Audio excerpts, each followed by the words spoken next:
Hello everybody and welcome back to Red Eagle Politics. Make sure you guys like this video down below and subscribe to the channel if you are new. So we have the Democratic National Convention coming up next week, and I wanted to do a middle-of-the-month presidential election prediction between Donald Trump and Kamala Harris. She's now picked her VP. The honeymoon period, is it kind of still going on technically, although she is starting to fall a little bit in some of the polls, and there are some very, very competitive swing states to still analyze here. And it really seems as if this race kind of just went back to the Donald Trump versus pre-debate Joe Biden race. And there's a lot of questions about what the, electorate's going to look like.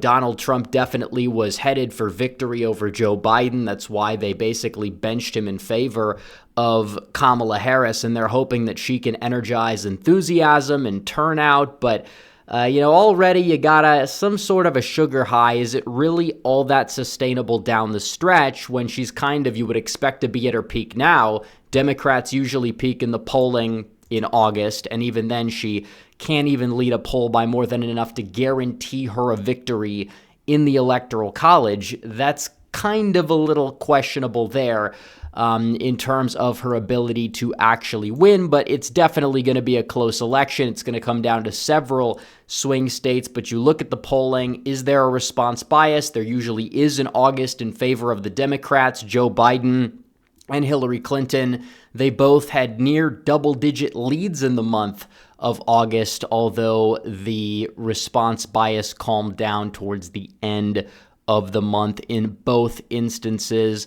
And Kamala Harris only leads by one. Personally, I don't think there's many undecided voters in this election. I think that it's going to come down to just turnout. I think Trump probably has around 48% of the country. Kamala Harris probably has 47 to 48% of the country as well. The remainder could dictate it, but turnout definitely will drive up any changes in the electorate more than anything else. So we'll have to see what happens. But we are going to fill this map out, and I'm going to give my updated prediction for the mid-month mark in August. But first, I have to tell you guys about our good friends over at My Patriot Supply, because I am a patriotic American, and that means if you come after me or my family, I'll be ready. And that's why I rely on My Patriot Supply. Their mega 3-month emergency food kit comes jam-packed with 33 varieties of filling and delicious foods.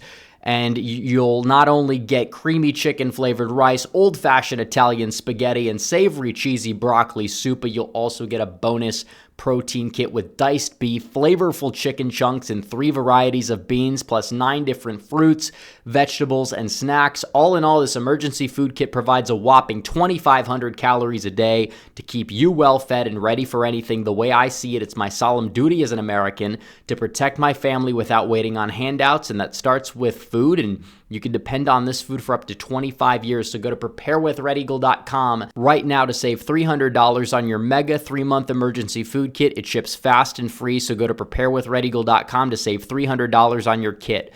Once again, that is preparewithredeagle.com. So we're going to fill this map out. We're going to start off with the states that are going to be going in the safe Republican column, which means they're voting Republican by 10 points or more. You have West Virginia, Kentucky, Tennessee, South Carolina, Ohio as well, Indiana, Alabama, Mississippi, Louisiana, Arkansas, Missouri, Oklahoma, Kansas, Nebraska, in terms of 4 of its 5 electoral votes. You have South Dakota, North Dakota, Montana, Wyoming, Idaho, Utah, Alaska, and I believe we're going to have a new entrant in the mix, the state of Florida, where I believe Donald Trump is going to take it by more than 10 points. Those registration numbers are looking ridiculously solid for Republicans. Also, Iowa. Can't forget about the state of Iowa. And Maine's 2nd district, I think, will go narrowly for Trump in the safe column. Now we're going to do the safe states, the states that will go for Kamala Harris by 10 points or more, no matter what. We have Maine's 1st district. We have Vermont, Connecticut, New Jersey, Delaware, Maryland, D.C., Massachusetts, Rhode Island, and New York. We also have the state of Illinois. We have the state of Colorado, which is not what it used to be. And we have California, Oregon, Washington, and Hawaii. So already Donald Trump And J.D. Vance, they're at 179 electoral votes. Kamala Harris, Tim Walz, 191. So she has a slightly higher floor, but in terms of the states that are going to be closer, those are going to lean more so in Trump's direction because he's going to get the state of Texas in the likely column, which means he's going to win it by 5 to 10 percentage points, probably closer to 10, probably closer to his 2016 margin than his 2020 margin. If you look at the trends downstate for Republicans, and even in areas like the Houston area, turning a little bit of a corner, similar thing with parts of Dallas. I think some of these counties will continue to move left, but they will be offset by Republicans doing very well among Hispanic voters, working class white voters in the rural areas. They keep getting redder and redder. And it seems as if Trump, in my opinion, is going to take it by 8 points or so, give or take. So we will go to, I believe, the likely Democrat column because that's the only likely Republican state we have. We're going to be starting off with the state of Virginia. Definitely with Trump and Biden, it was close, and it still might end up being close at the end of the day, depending on which trajectory the race takes. But keep in mind, Donald Trump fell short in the state by 10 percentage points. I think he'll do better in some of the smaller metros, might do better with some of the Hispanic voters up in the Nova region. He'll improve in the state. You have a Republican governor there, Glenn Youngkin, kind of changing up the election system a bit. That might help out. I still think it's going to be like a 5 to 6 point win for Harris as things stand today, just because she'll energize a lot of these, very far left individuals that have moved into Virginia, live in the D.C. area, and turn it blue. It's not exactly a state that's going to be razor thin unless things change and she utterly collapses, which is not out of the cards, by the way. But then we have the state of New Mexico. Kamala Harris, I do believe that Trump is going to improve with Hispanics. Kamala Harris is losing them outright in some polling that we have. I think Trump either way gets in the 40s nationwide, but she'll do well enough with the liberals in the Albuquerque, Santa Fe area to win the state by 5 to 6 or so, similar to Virginia. Definitely closer to lean and big swings to the right that we'll see from the 2020 election until now. So without further ado, we have to move on to the lean states, the lean Republican states, the states that are going to go Republican from 2 points to 5 points in terms of their percentage. And we're going to start off with the state of North Carolina. North Carolina, I believe Donald Trump is going to take the state by around 2 to 3 percentage points. And I think that he's going to hold his own in the Charlotte area. The Research Triangle growth hasn't been as big in the area as it was leading up from 2016 to 2020, but you do have a lot of positive trends for Trump in a lot of these other areas, the northeastern part of the state, the southeastern part of the state as well. And I think that he's going to hold his own in the Charlotte metro. I think he's probably going to win it by, around 3 points, give or take. And that's going to be enough to hold the state in his column. So already you have North Carolina in the Republican column, lean Republican, and we're going to be going over to the state of Wisconsin.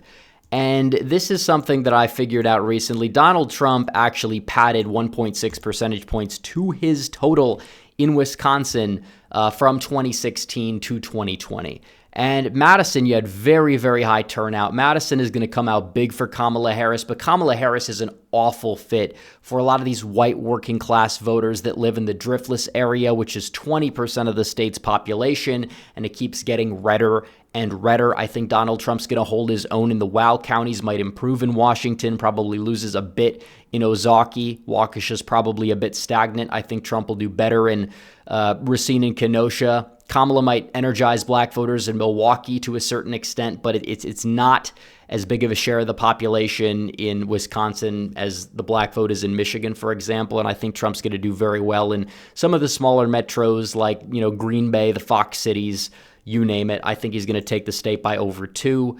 And we have the state of Nevada, which will be entering the lean Republican column. Party registration in Nevada is going crazy for Republicans right now in literally every single county. And you have a lot of Hispanic voters in the Vegas metro, white working class voters in the Vegas metro, Filipinos, all groups that have been moving right in the Trump era and likely will continue to a certain extent. And if that's able to happen, if you look at the registration data, if Republicans get their voter base out, You talk about a net gain of what, like 70,000, give or take, on track for that from 2020 to now, in terms of when Election Day rolls around. That's huge because you only fell short in the state by, 34,000 votes or so. So get the voter base out. Trump should probably win. Kamala Harris trying to rip off his tax policy with tips. It's not exactly the best look for her. Not as good of a look for her as she really thinks, at least, at the very least. So either way, we're going to be going to the lean Democrat states. Will fill these out here going from east to west. Maine at large. I believe that Donald Trump, he'll rebound in Maine at large. Kamala Harris is not really the best fit for the Northeast, does not have that appeal that Biden had to that region. Same thing goes for New Hampshire. I think that she takes these states by around 4, but there is going to be some sort of a rebound that we will see back in to the Republican column, but not necessarily by enough for Donald Trump to go out there and flip those states. So you will see gains there. I believe Nebraska's 2nd district, Trump might improve margin-wise, but given trends, it's a really tough nut to crack. Don Bacon is going to outrun Trump by, 2 to 3 points there, but I think Trump is going to fall short in that district. And Minnesota, I don't think Tim Walz on the ticket necessarily is going to help her. I honestly think that Harris is going to do worse than Biden in Walz's own district. Walz did worse than Biden overall in the rural areas in his gubernatorial reelection bid. And you saw a lot of other governors, Democrat governors in 2022, they expanded on their initial margin of victory, but not him. He did not do so well. Because he's not really all that well liked, honestly, in the state. Obviously, Democrats are going to be fired up to vote for the ticket. That was going to happen anyways. The far left is more energized, which is why I think she's going to take Minnesota. I don't think it has much to do with Tim Walz's presence on the ticket. So, without further ado, we have 4 states to fill out. We have Pennsylvania, Georgia, Michigan, and Arizona. So we'll start off with the state of Georgia here. And this is a tug-of-war state. This is a state that just comes down to, are the Republicans going to get their base out more so than are the Democrats? And you see a lot of these shifts in the Atlanta suburbs. The Atlanta suburbs are not what they used to be, although growth has slowed since this administration has taken over, which probably is going to be like a stopgap for Donald Trump, so long as Trump can really continue a lot of these red arrows and the red shift you see in the rest of the state. And also, is Kamala Harris going to generate the high level of black turnout of these low propensity voters that Joe Biden did? Now, Kamala Harris is a black woman herself, but she's not all that popular among black men as well. Honestly, less popular than Biden in some instances. I think that Donald Trump is going to take the state in part because you have a changed election system. I still think it's going to be close, and I think that this is one of those swing states. There's only probably around 2 of them where Kamala Harris is going to do better in than, Biden pre-debate, I guess you would say. So either way, Georgia, we will give Georgia to Donald Trump. We'll now go to the state of Pennsylvania. Pennsylvania, we see polls today, it's neck and neck, even with the honeymoon period. Donald Trump on ad spending is decimating Harris in the state of Pennsylvania, really defining her. All these people saying, I can't go anywhere without seeing Trump ads in Pennsylvania. It's true. And Joe Biden had this unique connection to Pennsylvania. He did. You see a lot of these blue shifts in eastern Pennsylvania. This is where Joe Biden pretended where he was really from, Scranton Joe. You don't get that with Kamala Harris. You go from Scranton Joe to San Francisco Kamala Harris. Her energy policy is not really all that good for western Pennsylvania. Her just, I guess you would say, general stances on a lot of things are not really resonating with the white working class. Joe Biden had some pull there. Kamala Harris arguably has less appeal to that demographic than somebody like a Hillary Clinton. And with given trends, given the fact that Biden is not going to be the nominee, and obviously if he was, he still wouldn't necessarily do as well in this region in eastern Pennsylvania, but the Lehigh Valley, I do believe you're going to see a reversion there. I think that the city of Philadelphia, just like New York, got redder in 2020. That's going to continue with Trump on the ballot. Trump probably breaks 20 there. It's going to be very, very difficult for Democrats to win the state of Pennsylvania. I think Donald Trump is going to take it. He might even take it by more than this. I'm going to give him like a 1 to 2 point win as things stand today. So up next, we have the state of Michigan. And this is a state, we saw a poll that actually had Donald Trump leading the state, which is very interesting. And I think it's very possible that he does end up winning the state of Michigan. I think he does rebound in Macomb County. I think he holds his own in Oakland. He still gains in Wayne. It's possible that the Muslim vote will be more inclined to support Kamala Harris, but you still have a lot of these, pro-Palestine people that see her as part of that administration. I think the far left is going to be more energized overall, though, in terms of, Ann Arbor, Lansing. I think Trump is still going to do much better in a lot of these rural counties among the white working class. I don't know if he's going to necessarily do well enough to counteract that, and what's the turnout level going to be in Detroit, for example. Is Kamala Harris going to be energizing black women in Wayne County, parts of Oakland County? That's another question. As of now, just given the murky polling, I'll put Michigan tilt to Harris, but I could very well see Donald Trump end up winning Michigan at the end of the day. It's a very competitive state, and Trump should definitely contest it, and I believe he will. And then we have the state of Arizona, which technically I was debating, do I put this as tilt red or do I put this as lean red? I believe Donald Trump is going to win the state of Arizona. Definitely the way that Arizona's changed in recent years, Trump's got a very high floor. You might argue he has a low ceiling, but he does have a very high floor of probably somewhere in the high 40s. And you got the border as a big issue. You've got Hispanics that are probably going to move right more so than the squishy suburban types are moving left. You got party registration data already looking good for Republicans. They've turned a corner. They were losing ground. Now they're gaining ground again. In 2016, Donald Trump got 48% of the vote. In 2020, he got 49% of the vote. Could easily see him get 50. Could see the trend continue based on the turnout level that he's going to get in the state of Arizona. So this is the final election map prediction for the mid-month of August. Kamala Harris, she's riding a sugar high, but she's not really, in my opinion, doing enough to beat Donald Trump down the stretch this election cycle. Polling is murky. August polling usually favors Democrats by a lot anyways, and still she's like neck and neck in a lot of these swing states. Not really the best look for her overall. I believe Donald Trump is going to win this election as things stand today. We'll see how the DNC goes. Is she even going to get a bump in the polls post the DNC, or has she been getting her convention bump early? Time will tell. We'll have to wait and see on that one. But anyways, guys, thanks for watching this video. Like this video down below, comment down below, subscribe to the channel, hit the bell for notifications so you never miss another video. Follow me on social media. The links are all in the description down below, and I will see you guys in the next one. Red Eagle, out.